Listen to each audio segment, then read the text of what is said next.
नीलाचल निवासाय नित्याय परमात्मने बलभद्र सुभद्राभ्याम श्री जगन्नाथाय ते नमः। महाप्रभु चतुर्धा मूर्ति ब्रह्म मानकर जे परब्रह्म जे साक्षात जहाँ को कह जाउची गजानन ब्रह्म। नमो नमो जगन्नाथ गजानन ब्रह्म। एकदा जड़े भक्त आपण मान भली भक्त जड़े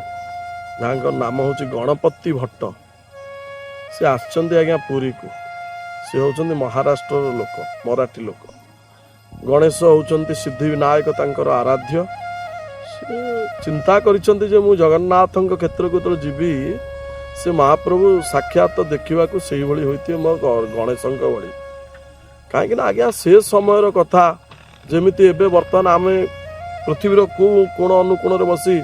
किसी वार्ता प्रेरण करुचे एवं से वार्ता अविलंबे आपण मानक निकट समस्त पाखे पहुँची जाउची। किंतु से समय कथा सेतेबेले आज्ञा से वार्ताटी जहाँ होउतिला मन मानसर कथा एवं जहाँ को आमे कहिबा भावनात्मक टेलीपैथी बोली जो आमे कहूचे प्रसंग को आसीबा गणपति भट्ट पहुँची एवं आपणकर रही जगन्नाथंकर स्नान पूर्णिमा पूर्व समय प्रायतः एवं से देखुचंती गोटे मूर्ति हस्तपाद नाही तिले कर्ण नाही मुख नाही चका डोला कलिजुगे करुछ किलीला। ये मूर्ति मो प्रभु गणपति नुहंती ये भावना रे से जतबले आपणकर पुरी सहर जो श्रीमंदिर भितर महाप्रभु को देखी दुख प्रकाश पूर्वक बाहरी आसचंती रात्रि समय जो रात्रि यापन करिसंती दुखाभिभूत प्रायतः अश्रु गदगद लोचन रे से रात्रि निद्रा आसुना किंतु यही भितर जिते निद्रा देवी कबलित करिसंती सेतबेले महाप्रभु बड़ा दयालु ठाकुर आम जगन्नाथ मो प्रभु कला शांते बड़ा दयालु हृदयटा तांकर बहुत बड़ कहीं से परब्रह्म आम ब्रह्म जो ब्रह्म मानकर जमिति आम कथा कहे संसार जिते नद नदी